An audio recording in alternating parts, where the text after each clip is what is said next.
Welcome back to another Dragon Ball Super episode of review. Hope you guys enjoyed today's video. Let's go ahead and talk about the episode. Now, I thought the episode was really well done.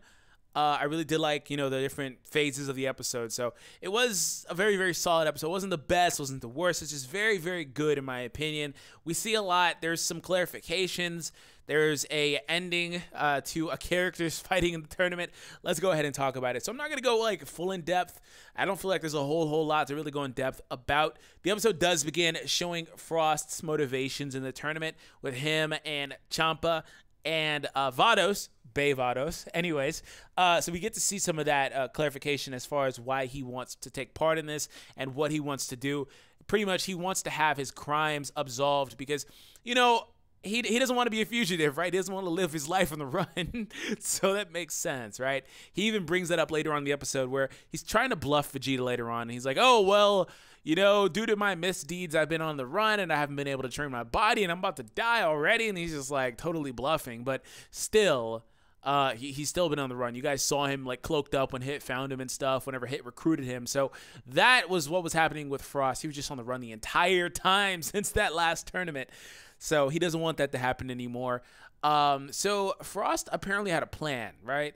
Now, we know that he has a plan with Frieza, which we'll actually get to see finally come to fruition in the next episode. That wasn't the actual plan, but his plan was pretty much to kind of lay low and eliminate the characters that were on the verge of being eliminated already.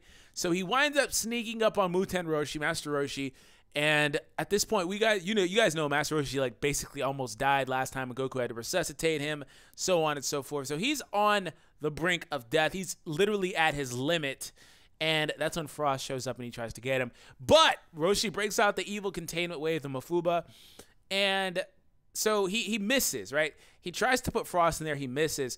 But apparently Frost pulls a Trunks and watches it one time and learns it. No, in fact, I think he pulled a Piccolo Jr. actually. Because either way, long story short, he went ahead and pretty much learned it. Not really, but he learned the reflection technique, which is a very, very old technique. They did that in the original Dragon Ball. Kami tried to seal Piccolo Jr. in the World Tournament, and then Piccolo Jr. reflected it at Kami.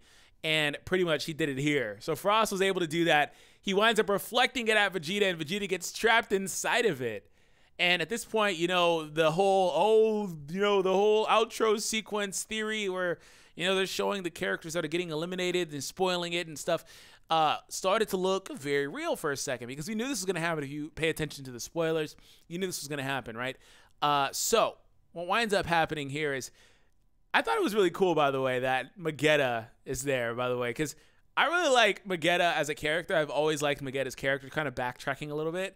But it was just hilarious to see, like, the molten rocks in his ears, so he can't hear the trash talking. It's like everybody else kind of, like, got better and, worked around some of their weaknesses and issues. He still has this very glaring one that Vegeta's, like, profoundly knows and exploits every time he gets the chance. Before, earlier in the tournament, Botamo was covering his ears, so he didn't have to do that. But, of course, Botamo's no longer there.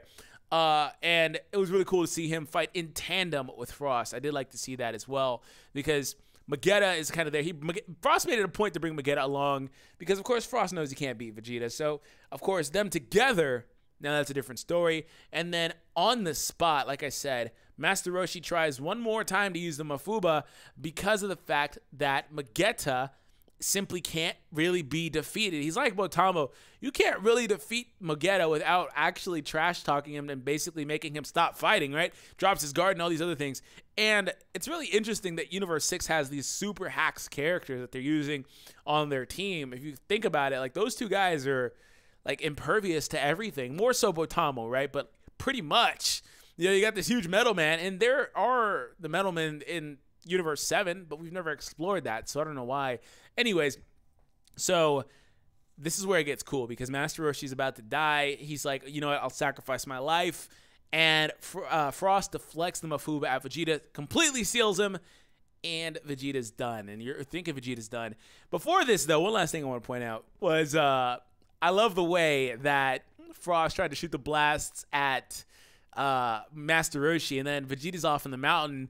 He shoots one at Vegeta. Vegeta just deflects it like, oh, ooh, you about to get it. That's one thing I really liked about the episode. And then it cuts right to the commercial break thing in the middle. So anyways, Vegeta is trapped inside of there, and Master Roshi tried to break the one that he had, but apparently he has multiples of those jars, which makes sense. He does a bunch of them pretty much on him. So Vegeta wound up being sealed in a different one. Now, long story short, Vegeta is freed because Master Roshi finds a way to break the jar that he was being held in. Vegeta erupts with Super Saiyan Blue, eliminates eliminates Magetta because he gets rid of the rubble in his ear and trash talks him. Magetta is so shook when that happens, bro. Oh my god, the face Magetta made was like, oh my goodness.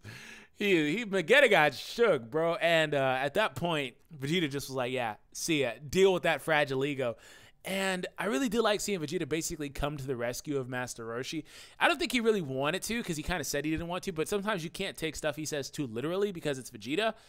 But, you know, at the same time, I feel like he kind of wanted to because it's like, oh, this old man's getting eliminated. And he starts to kind of refer to him as such. He's like, hey, old man, this and this. Talking to him kind of like how Goku would. And he's like, okay, well, look, it's time for you to retire. You know, pretty much it's time for you to exit the tournament because you can't do anything anymore. You're past your limit, you know. And he's like, go take a senzu bean before you die. Like showing some genuine compassion, right? So I thought that was awesome. I really did. I love character moments like that with Vegeta, man. Super does that so well. And that's just stuff that didn't exist in Z. These moments with Vegeta just didn't exist in Z, mainly because Vegeta was just a freaking cuck the whole time, right? So I love that, man. I really do. So pretty much that's it. Next week, we're going to see Frieza and Frost in action. I'm going to go ahead and wrap up the review here. Hope you guys enjoyed it. Subscribe to the channel if you happen to be new for more awesome content like I said in the beginning. Leave a like. Let's hit a like goal of 500 on the video. Anyways, thank you guys for tuning in. Let me know your favorite part of the episode.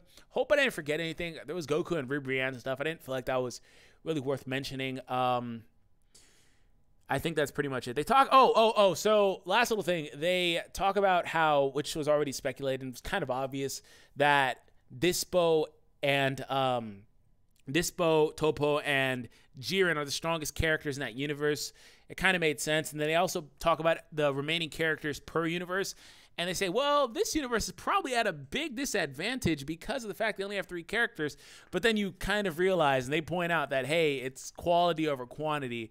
We still have the strongest guy in the arena. We get to see Jiren eliminate Magetta as well. I completely forgot about all of that. It wasn't like anything crazy. It wasn't I didn't think that was too big of a feat. I mean, he eliminated Magetta basically with the Shockwave wave. The force from the punch just created this huge atmospherical, you know, wind everywhere, and everybody felt the pressure of that. So, of course, that shows he's strong, but I need more. I want to see more feats. Like, I want to see him go up against somebody powerful. Magetta got the upper on Dispo, but Dispo's weaker right now. He's tired. You know, he guys got out of a couple of big fights with Goku and Hit. So, you know, we got some stuff to see from Jiren. But that is a step in the right direction. I did like the show acknowledging that we haven't seen Jiren do anything.